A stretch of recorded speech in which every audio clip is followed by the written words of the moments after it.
आपके सामने नेमिनाथ भगवान के जीवन के कुछ दृश्य प्रस्तुत करने जा रही है, जिसमें सभी पात्रों ने अपना अमूल्य समय दिया है और ये सभी एक लघु नाटिका के माध्यम से आपके सामने प्रस्तुत होने जा रहा है।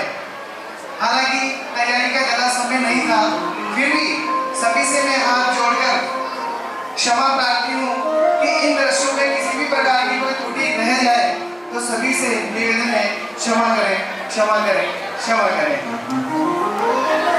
नाटक को प्रारंभ करने से पूर्व में भगवान नेमिनाथ के सांसारिक जीवन के बारे में आपको कुछ बताना चाहता हूँ। भगवान नेमिनाथ सूर्यपुर नरेश राजा समुद्र विजय की रानी शिवा देवी के यहाँ गर्भ धारण किया और जन्म लिया। माता पिता ने उनका नाम अरिष्ट देवी रखा। भगवान नेमिनाथ हमारे 22वें तीर्थंकर हैं और उनका प्रतीक चिन्ह क्या है? भगवान नेमिनाथ का प्रतीक चिन्ह शंख है। ये सभी जानकारी आपको विदित है, फिर भी नाटक के लिए एक छोटी सी जानकारी देना जरूरी है। भगवान नेमिनाथ के पिता समुद्र विजय 10 भाइयों में से सबसे बड़े थे और भगवान श्री कृष्ण के पिता राजा वसुदेव सबसे छोटे भाई थे। तो इस तरह भगवान नेमिनाथ और भगवान श्री कृष्ण आपस में चचेरे भाई थे। बड़े भाई श्री कृष्ण और छोटे भाई नेमिनाथ थे। परंतु एक विशेष बात ये थी कि ये यादव वंश पूरे श्याम वर्ण में था, सभी का रंग काला था।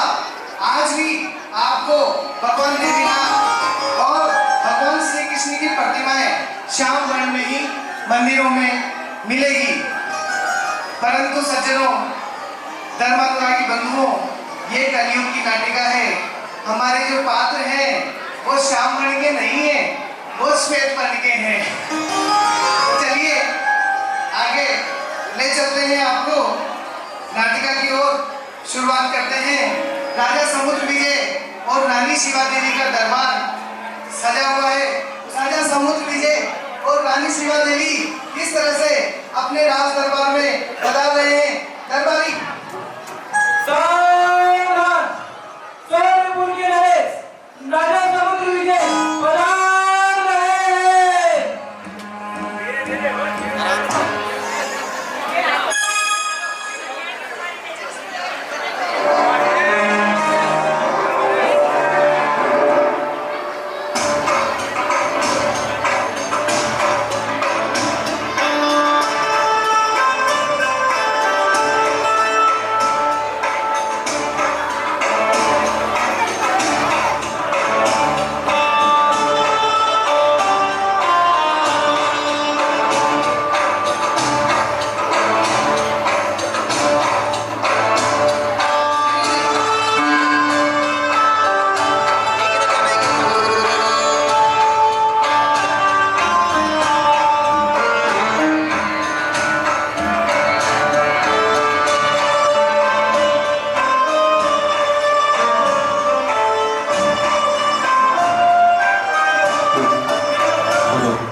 नहीं महाराज, आपने ऐसा कैसा सोच लिया?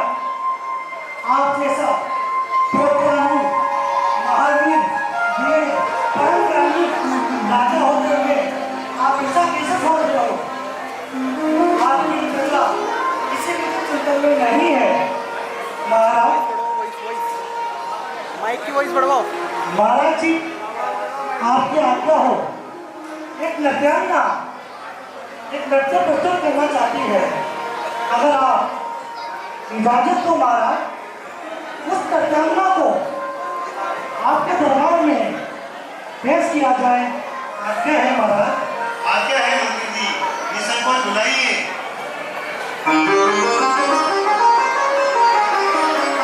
जी महाराज। बुलाइए।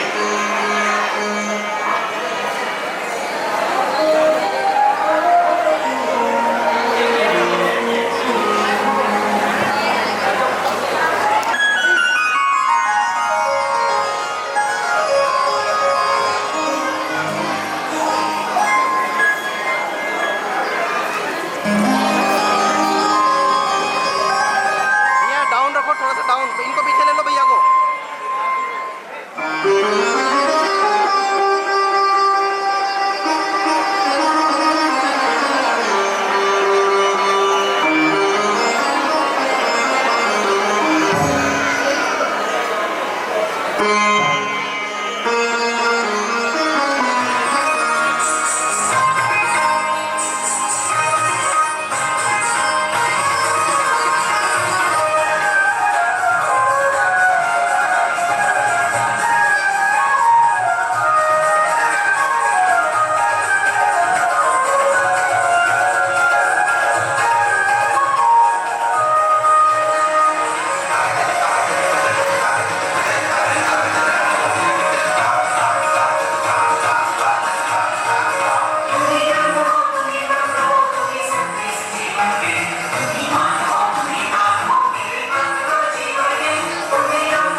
बहुत ही सुंदर नृत्यांगना के द्वारा राज दरबार श्री समुद्र विजय के दरबार में किया जाता है और तभी दरबारी का आह्वान होता है।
बैठ जाओ बढ़िया बैठ जाओ। माता जी को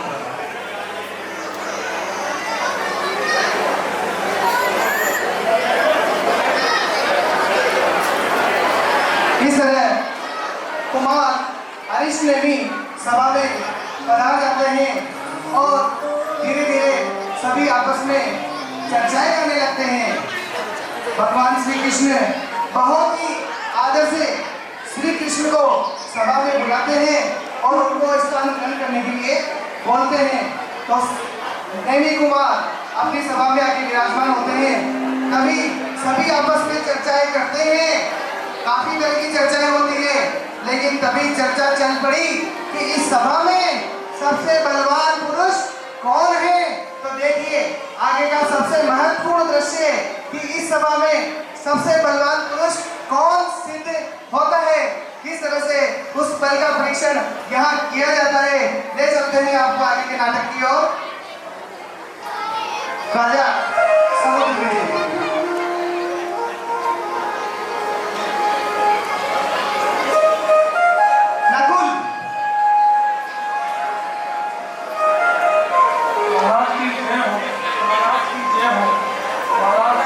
सभा में सबसे बलवान पुरुष तो भीम है महाराज, जिसमें 10,000 हाथियों जितना बल है।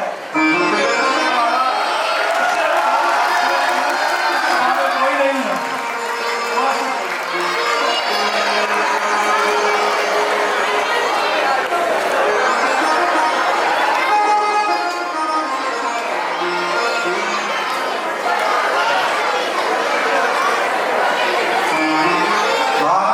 जय हो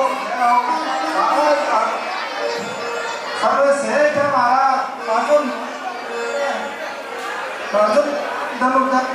बल्कि कुशल योद्धा भी है महाराज, इसलिए इस सभा में सबसे ज्यादा बलवान अर्जुन है महाराज।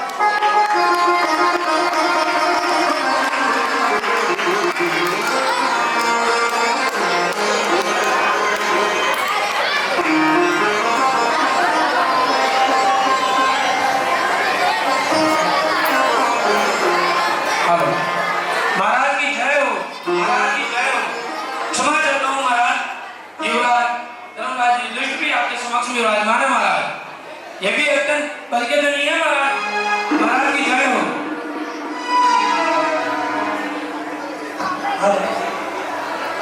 महाराज की जय हो। महाराज आज्ञा हो तो मैं भी कहना चाहता हूँ, इस सभा के अंदर श्री कृष्ण भी विराजित है। श्री कृष्ण के बल को असमित नहीं समझे, इनका बल असमित है। कृपया हमारा इस सभा में श्री कृष्ण के उंगलियां ध्यान दीजिए। इस मेरे हिसाब से इस सभा के अंदर सर्वोत्तम बलशाली श्री कृष्ण है। तालियां। महाराज की जय हो। सभाजनों, इस सभा में नेमी कुमार विराजमान है। इनके अचिंत्य बल की तुलना किसी से नहीं की जा सकती। इनका बल इतना वैभव, ये चाहे तो अपनी उंगली से मेरू पर्वत को तथा सारी दुनिया को उलट पुलट कर सकते हैं महाराज। महाराज इनका बल सूर्य को तारामंडल जैसे शोभा नहीं देता, अचिंत्य बल है इनका बल। शारीरिक बल और वचनातीत है महाराज।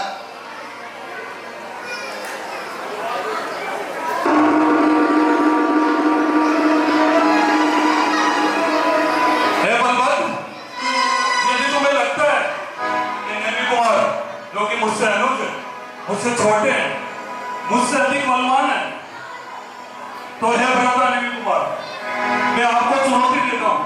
तो आइए मुझसे मल्लयुद्ध करिए और इस बात को साबित कीजिए। हे अग्रज भ्राता श्री कृष्ण, आप मुझसे ज्येष्ठ हैं, आप मेरे पूजनीय हैं।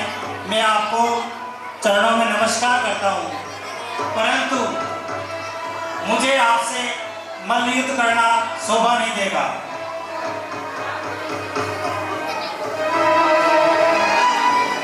तो ठीक है, तुम अगर मुझसे मल्लयुद्ध नहीं करना चाहते तो हे बलवंत, इससे ये साबित होता है कि अनुज नेमी कुमार क्योंकि बलशाली नहीं है, मैं इस सभा में सबसे बलवान हूं।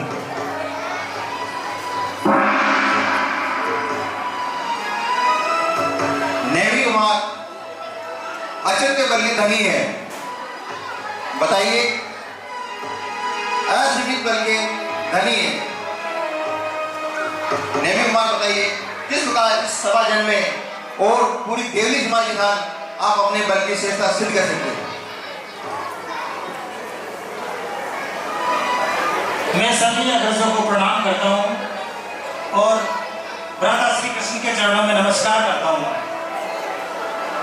हे अग्रज भ्राता, मैं आपसे प्रतिद्वंद नहीं करना चाहता, लेकिन आपकी हट के कारण मुझे आपसे प्रतिद्वंद करना पड़ेगा।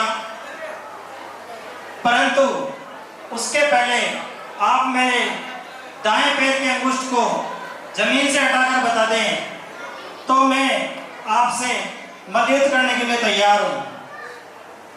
हाँ हाँ हाँ हाँ, बस इतनी सी बात, ये तो मेरे लिए चीटी को उठाकर फेंकने जितना मामूली सी काम है। हे अग्रज, हे अनुज, रखो अपना अंगुष्ठ बराबर, आ जाओ।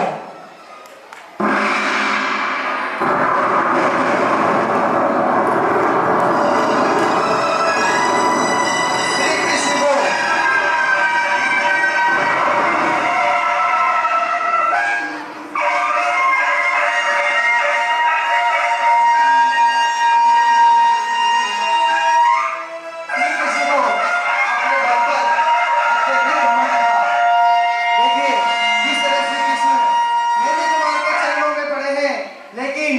उनसे नेमी कुमार का अंगुष्ठ हिल भी नहीं सका, एक थोड़ा सा भी तनिक अंगुष्ठ नहीं हिल सका। और इससे सभा में ये सिद्ध हुआ कि नेमी कुमार ही सबसे अधिक बलवान पुरुष है। बोलो नेमी नायक भगवान की जय।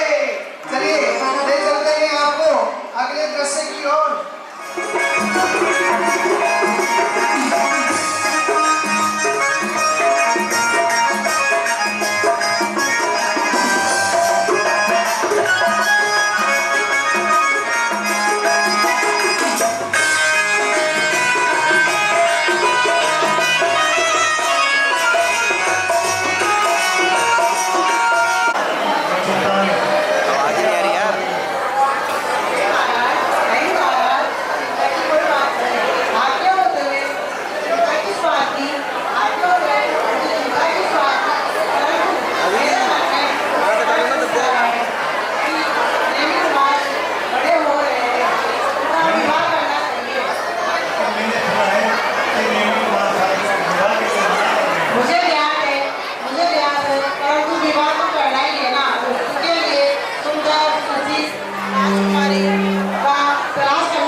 शादी के लिए किसी भी तरह तैयार रहूंगा। आप शादी की विवाह की तैयारी कीजिए। ठीक है पिता। आप तैयारी करने बताएंगे। आज्ञा आप पिता है। मेरे रानियों, क्योंकि मेरे अनुरोध द्वारा नेमी कुमार विवाह के लिए तैयार नहीं हो रहे, तो पिता मैंने मुझे राजमहल में बुलाकर नेमी कुमार को विवाह के लिए किसी भी तरह से को तैयार करना है। तो मैं चाहता हूँ कि आप सब उसमें सहयोग करें।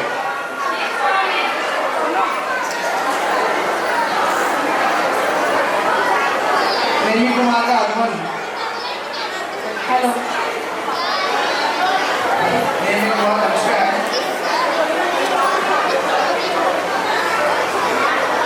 नेमी कुमार आगे आगे।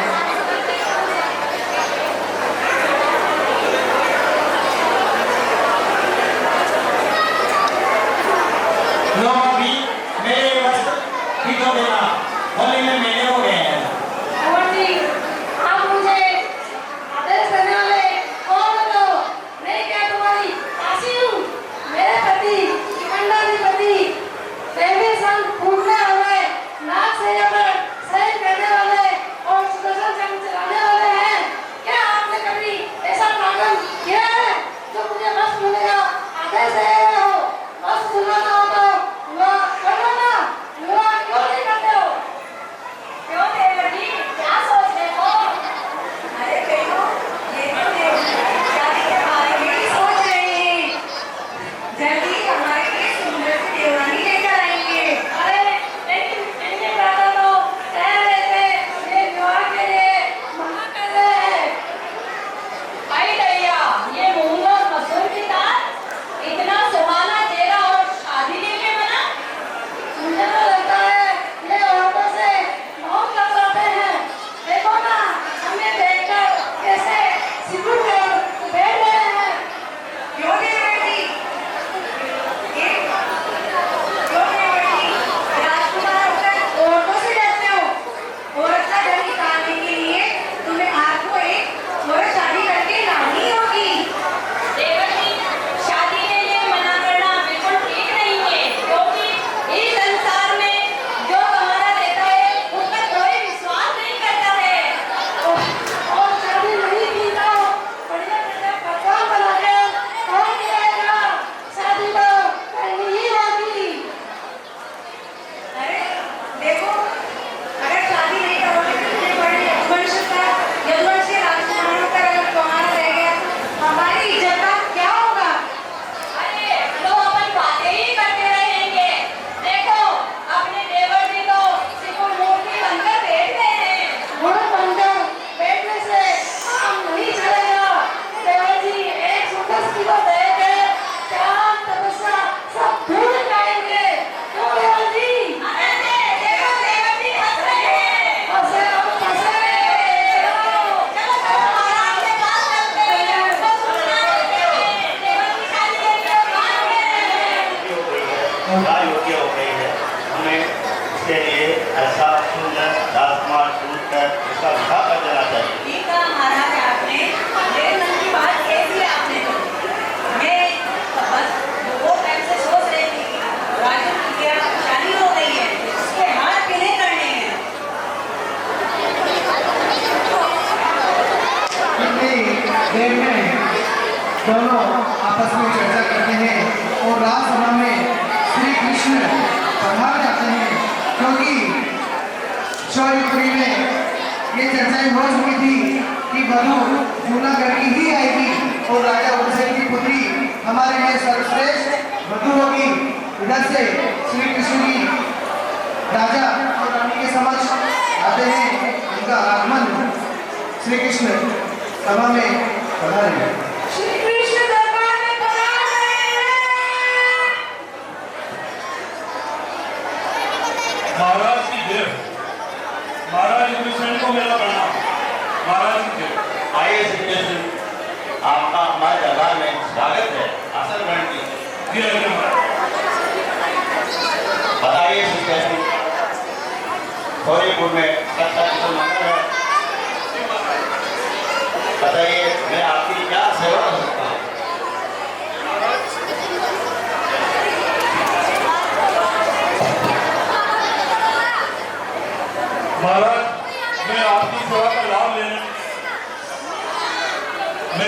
मैं शपथ लीजिए कि पुत्र हरीश नेमी कुमार जो कि शादी योग्य हो गए, उनके विवाह के लिए मैं आपकी पुत्री रानी विद्या रानी राजू का हाथ मांगने आया हूँ। और धन्यवाद हमारे जो आपने ये प्रस्ताव लेके आए, हम धन्य हो गए। हमारी बिटिया राजू का विवाह तो इससे बड़ा सौभाग्य क्या हो सकता है। तो क्या महाराज मैं इस प्रस्ताव को आपकी सहमति समझूं? हाँ, आपके वंशज है, उस कुल में मेरी बिटिया राजू का विवाह हो, इससे बड़ा सौभाग्य क्या हो सकता है। तो महाराज देर किस बात की, अभी राजगुरु को बुलाइए और एक अच्छा सा मुहूर्त निकलवाकर विद्या राजू और नेमी का विवाह मुहूर्त निकलवाइए। मंत्री जी, राजगुरु को बुलाया जाए।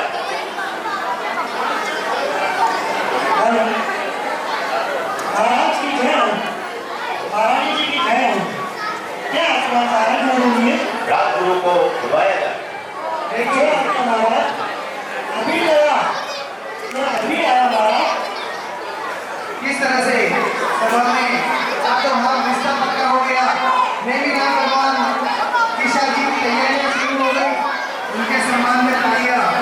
देखिए किस नगर से आए हैं राजगुरु, पता नहीं, बहुत बड़े ज्ञानी लगते हैं।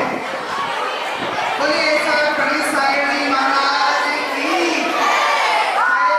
उन्हीं के शिष्य लग रहे हैं, परम शिष्य हैं, परम ज्ञानी हैं। राजगुरु जी सभी को आशीर्वाद देते हुए बढ़ाते हैं। गुरुदेव प्रजानंदी आपका आशीर्वाद चाहती है, कृपया सभी को प्रसाद करें। बंधानिए गुरुदेव, बंधानिए, आपका स्वागत है भगवान में। महाराज जी, राजगुरु आइए राजगुरु, आपका स्वागत है। आसन ग्रहण कीजिए। आसन करिए, एक आसन पर बैठिए। राजी, राजन जी एक आसन पर बैठिए। महाराज तुम्हें जय की जय हो। बताइए महाराज, मुझे किसे याद किया? आसन ग्रहण कीजिए। हमारी बिटिया राजू का विवाह नेमी कुमार गोरखपुर के महाराजा सोने देव के पुत्र नेमी कुमार के साथ है हुआ, उसका शुभ उनका विवाह। महाराज आपकी आज्ञा चलो जा रहे हैं।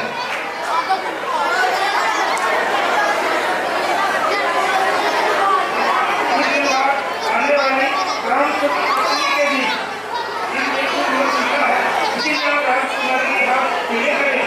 मुझे आज्ञा नहीं महाराज। मंत्री जी, विवाह की तैयारी शुरू कीजिए। देखिए का पूजा करवाइए, आभूषण कटवाइए। जो आपका महाराज अभी मैं जाता हूँ बाजार के अंदर मिठाई, फल, मुद्रा, सभी अभी कटवाता हूँ महाराज। आपके आदेश की पालना तुरंत करता हूँ महाराज। आप आपके मंत्री को जानते हो, आपके आदेश की पालना करने में कभी कोई कमी रहती है? मुझे भरोसा है मंत्री जी आपके ऊपर। विवाह की पूरी तैयारी शुरू कीजिए। विवाह में कोई कमी नहीं रहेगी। सुनो सुनो सुनो सुनो, नगरवासियों सुनो, हमारे यहाँ पर राजू बिटिया का विवाह तय हो गया है।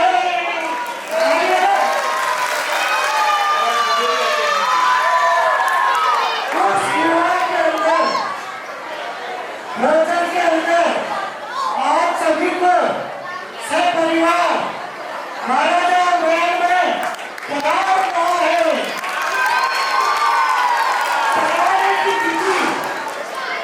पधारने की तिथि सोमवार तारीख 25 खासका पंचायत में पधारना है।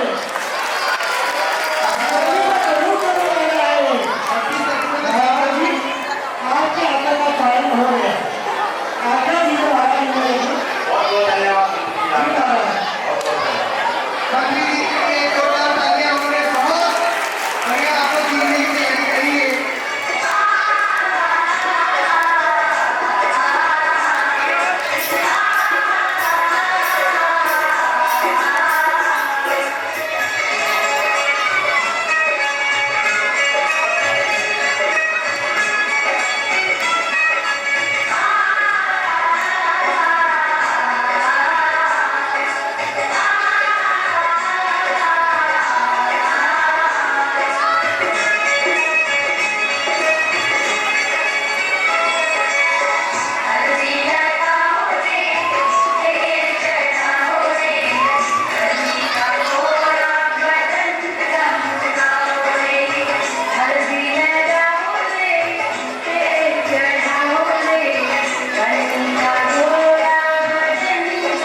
पशुओं को क्यों बांध रखा है?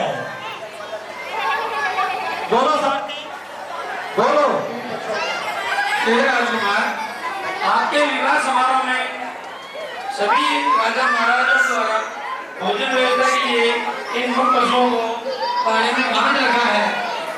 उनके भोजन व्यवस्था के लिए इन पशुओं का वध किया जाएगा ताकि उनके मेहमान नवाजी में कोई कमी ना रहे। राजकुमार, नहीं नहीं, ऐसा नहीं हो सकता। मेरे विवाह में इन मूर्ख पशुओं की बलि दी जाए और मनुष्यों का पेट भरा जाए, ऐसा कदापि नहीं होने दूंगा। चलो साथी, रथ को वापस मोड़ो, मेरे को ये विवाह नहीं करना।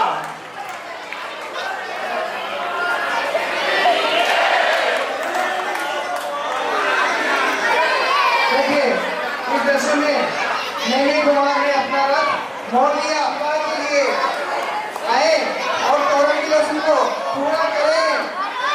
राजा समुद्र जी कृष्ण बलभद्र आदि विशेष प्यार है। बच्चों आवाज रखो।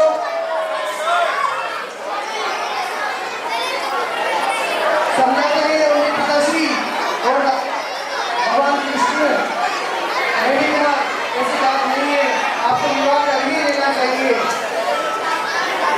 लेकिन भगवान मेरी कहाँ समझने वाले थे, उनको तो वही कहना किया गया था। देखिए आगे का नहीं पिताश्री, मेरे को ये विवाह नहीं करना है।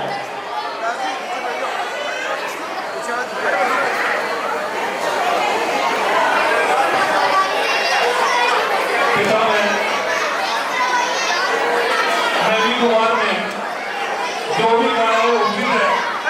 इस जड़ संपत्ति को कोई नहीं दिखा सकता, इनको अब जाना ही होगा। देखिए सभी समझा के घर जाते हैं और नैनी कुमार कहाँ किसकी मानने वाले थे, वो तो महान वैराग्यधारी पुरुष थे, उनको तो अपनी आत्मा करना था। उधर राजुन रोते रोते बिलखते आती है कि ये क्या हो गया। देखिए स्वामी, हे नाथ, आप मुझे छोड़कर कहाँ जा रहे हैं? मैं आपकी कब से राह देख रही हूँ स्वामी। आपने तोरण कराकर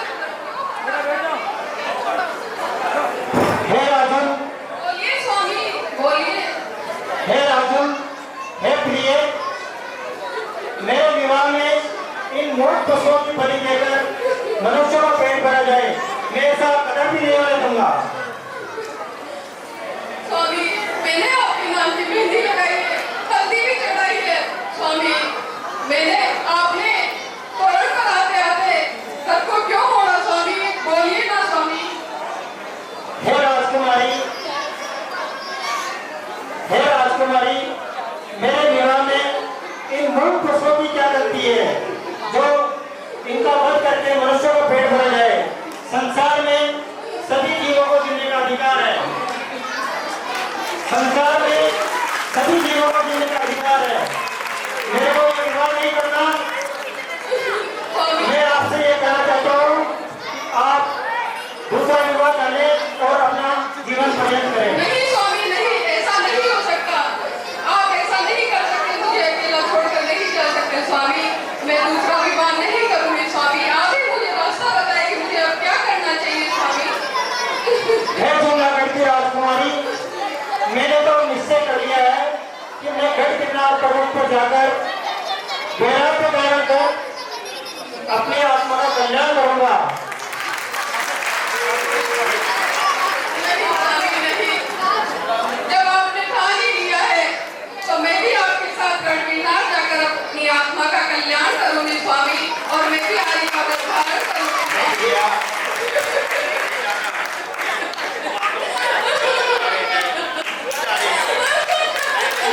नहीं जाना है। नहीं पिताजी, नहीं, ये तो सब कर्मों का नहीं है पिताजी। नहीं नहीं, मेरा